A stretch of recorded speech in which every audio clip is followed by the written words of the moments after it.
Assalamualaikum warahmatullahi wabarakatuh. Kembali lagi di channel Tema Gorontalo. Untuk kisah kali ini masih melanjutkan dari kisah yang sebelumnya, yaitu sebuah kisah yang berjudul Pendaki. Dan sebelum kita lanjut, tekan dulu tombol like video ini, dan jangan lupa tekan juga tombol subscribe channel ini, dan nyalakan juga lonceng notifikasinya agar tidak ketinggalan cerita-cerita lainnya. Dan seperti apa untuk kelanjutan kisah ini? Langsung saja kita lanjut ke ceritanya.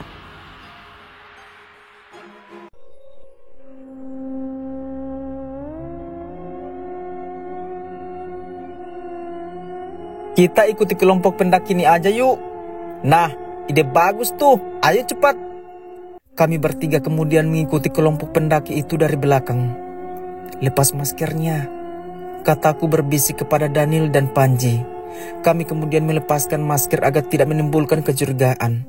Pada saat kami hampir sampai di pertigaan jalan tempat polisi itu, kami langsung memposisikan diri di sebelah kiri para pendaki itu.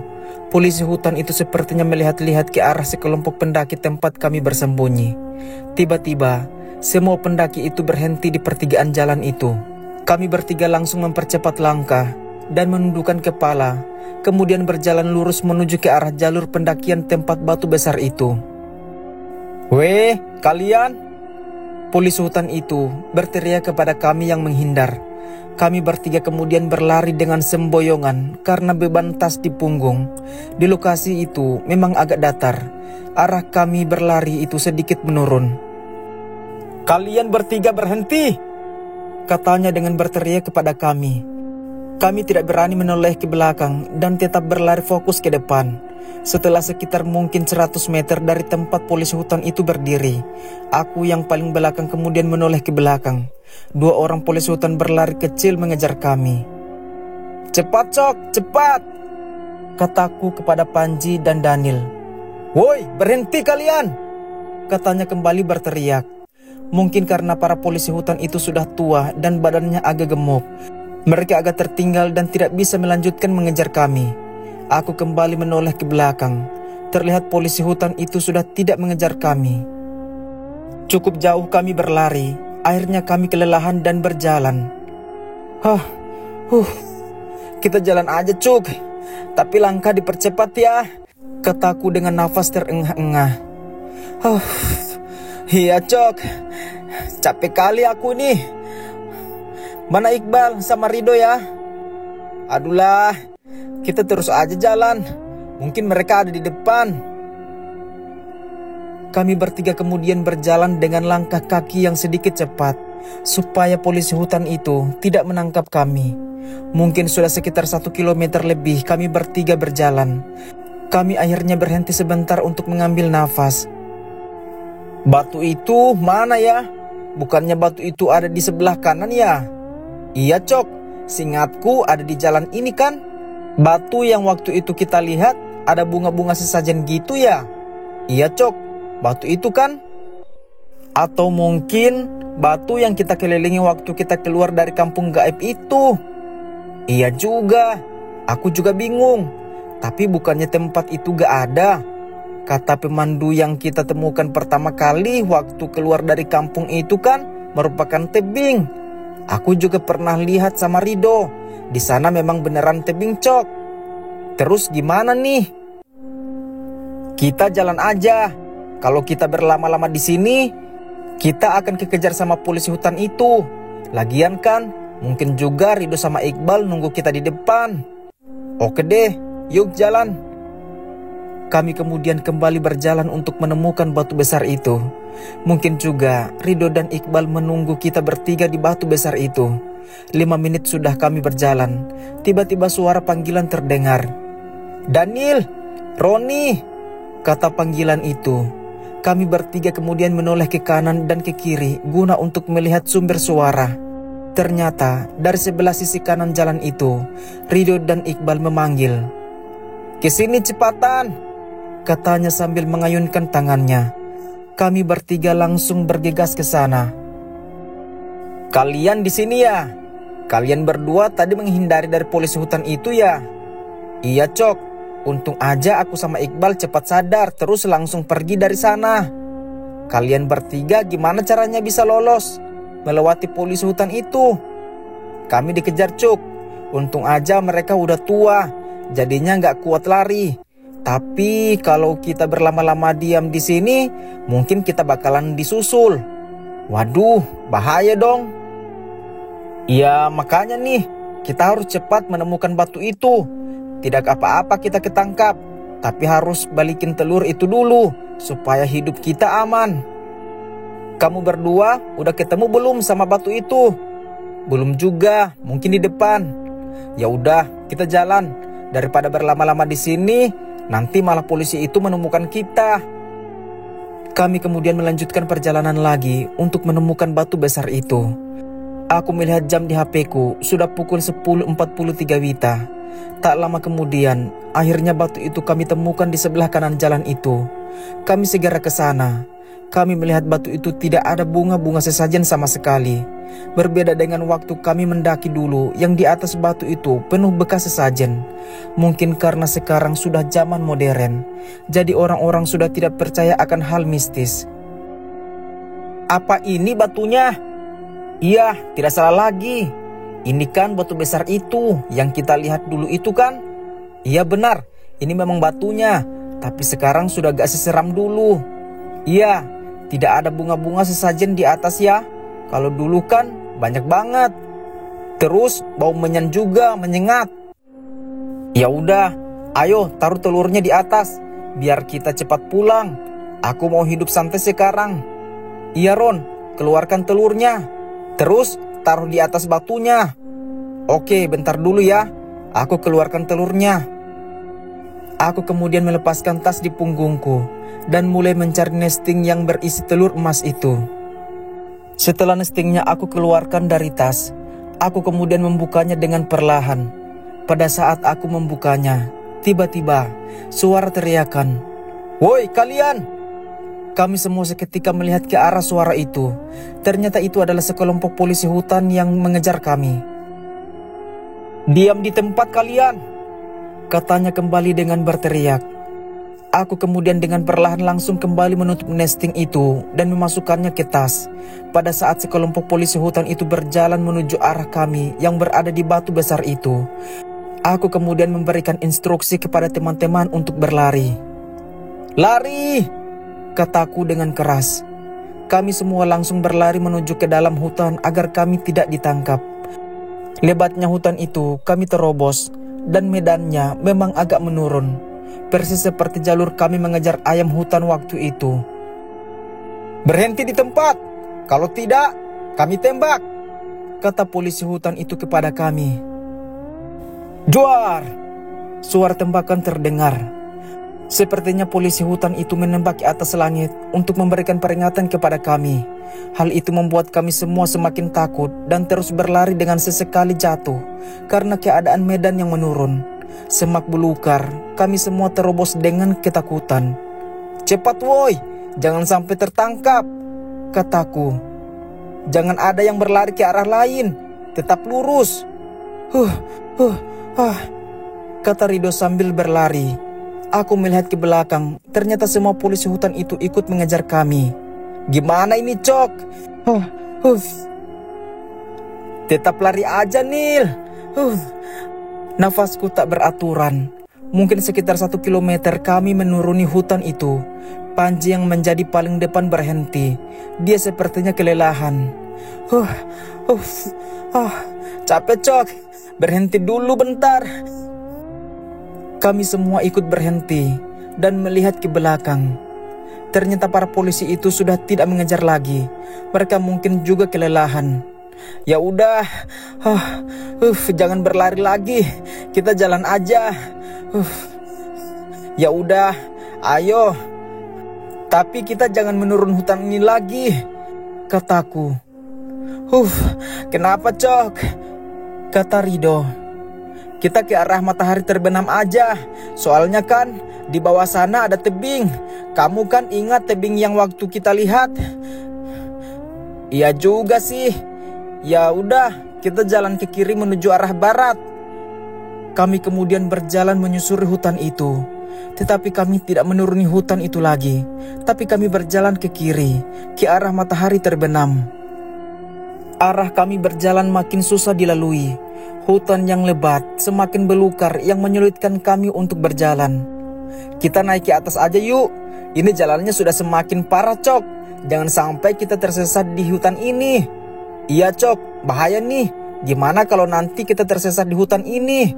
Ya udah, kita sedikit naik aja ke atas, tapi jangan terlalu ke atas. Soalnya kan polisi hutan itu masih mencari kita, kataku.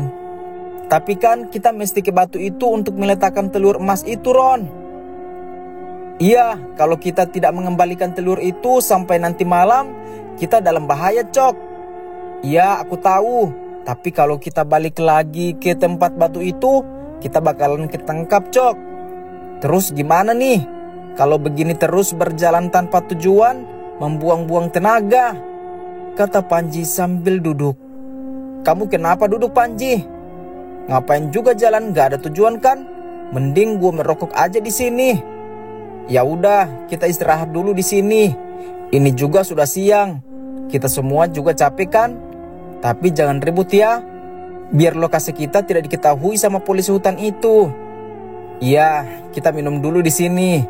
Capek tadi habis lari-lari. Kami semua kemudian duduk di antara semak-semak yang rimbun. Coba periksa lagi telurnya, Ron. Pastikan kalau telur itu aman. Oke bro, aku cek dulu, kataku sambil meletakkan tas di punggungku. Setelah aku periksa, telurnya masih aman. Aku kemudian mengeluarkan 1 botol air minum yang tadi kami isi di tempat pengisian air itu. Kalian lapar gak? Aku lapar nih, Cok. Kita masak yuk. Jangan sekarang lah, Cok. Gimana kalau pas kita masak, polisi hutan itu menemukan kita? Tapi aku lapar. Kita semua juga lapar, Cok. Bukan kamu aja yang lapar. Terus gimana sekarang? Di tas aku masih ada roti nih. Kita makan roti ini aja buat penunda lapar.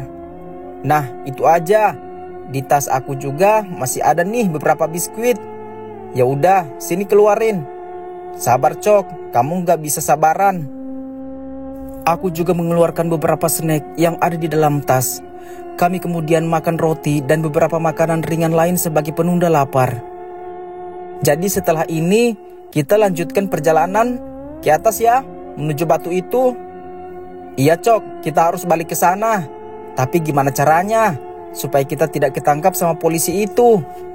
Kita atur strategi aja kalau begitu. Strategi bagaimana maksudmu, Ron? Kita bagi 2 kelompok aja. 3 orang mengalihkan perhatian dan 2 orang pergi ke batu itu untuk meletakkan telur emas itu. Ide bagus tuh. Apa bisa berhasil? Aku gak yakin bisa. Itu udah rencana bagus kok. Emang kamu ada rencana lain, Panji? Iya, gak ada sih. Ya udah, kita pakai rencana yang itu aja. Terus siapa yang akan menaruh telur itu? Biar aku aja nanti. Sama aku aja ya. Aku capek soalnya. Kalau nanti dikejar polisi itu lagi kan capek. Jadinya aku, Rido sama Iqbal yang mengalihkan perhatian nanti. Ya begitu. Ini jalan satu-satunya supaya kita bisa cepat mengembalikan telur ini. Ya udah, ayo sekarang kita jalan. Bentar dulu. Tapi kita lewat mana sekarang? Kita lewat jalur pendakian itu aja. Kita tinggal naik ke atas sekarang. Jalur pendakian itu kan ada di atas. Iya benar, Dok. Nanti kalau sudah hampir sampai di jalur pendakian itu, baru kita berpisah. Terus kalau polisi itu mengejar, kita mau lari kemana? Kalian lari ke arah hutan. Tapi ingat, kalian bertiga harus tetap bersama. Jangan ada yang memisahkan diri kita berlari. Walaupun kita tertangkap juga, sebenarnya tidak masalah juga nanti. Asalkan telur itu sudah kamu letakkan di atas batu itu, Ron. Iya juga sih. Intinya, nanti pastikan semua polisi hutan itu tidak ada di jalur pendakian dekat dengan batu besar itu. Oh, oke. Ya udah, kita jalan sekarang. Kami kemudian berdiri dan berjalan mendaki ke atas menuju arah jalur pendakian. Angin bertiup kencang menyebabkan daun-daun berguguran. Suhu terasa semakin dingin di tengah hutan itu. Semakin belukar yang tebal kami terobos untuk membuka jalan agar bisa kita lalui. Tidak lama kemudian, Rido yang menjadi terdepan berhenti.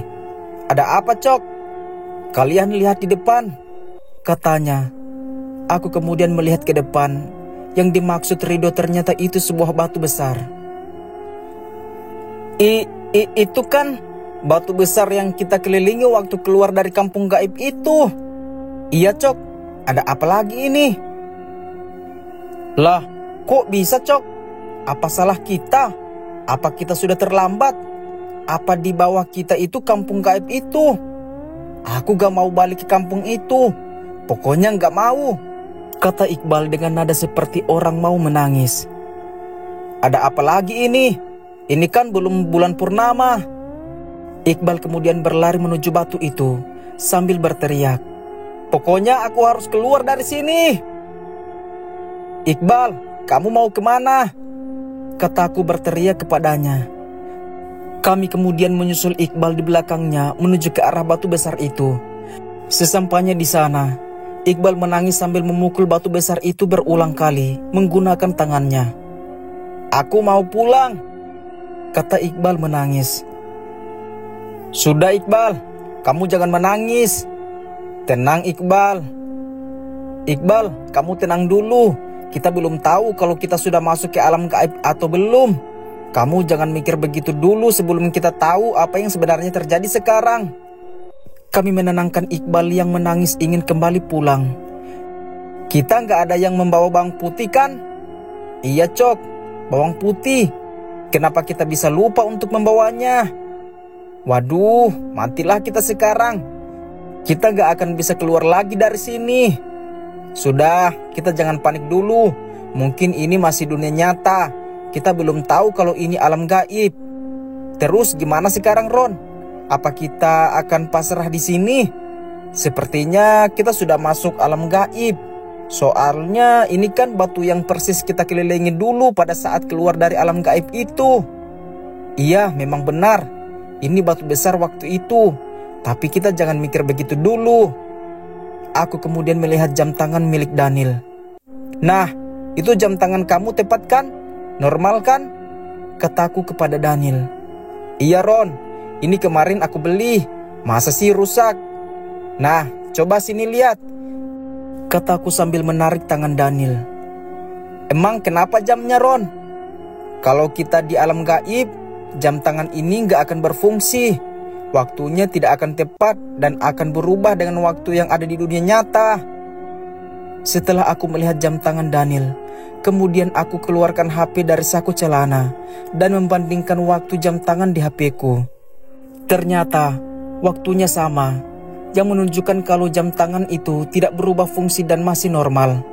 Nah kan, lihat waktunya sama kan? Berarti kita masih di dunia nyata. Nih, lihat buktinya."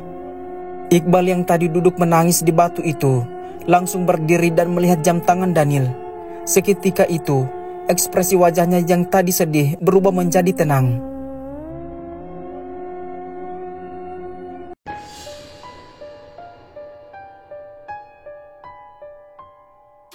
Baik teman-teman, sekian untuk kisah kali ini. Bagaimana menurut kalian tentang kisah ini? Tulis komentar kalian di kolom komentar. Dan buat teman-teman yang baru bergabung, jangan lupa untuk like, komen, share, serta subscribe channel ini. Dan nantikan kisah-kisah horor berikutnya tetap di channel ini, Tema Gorontalo.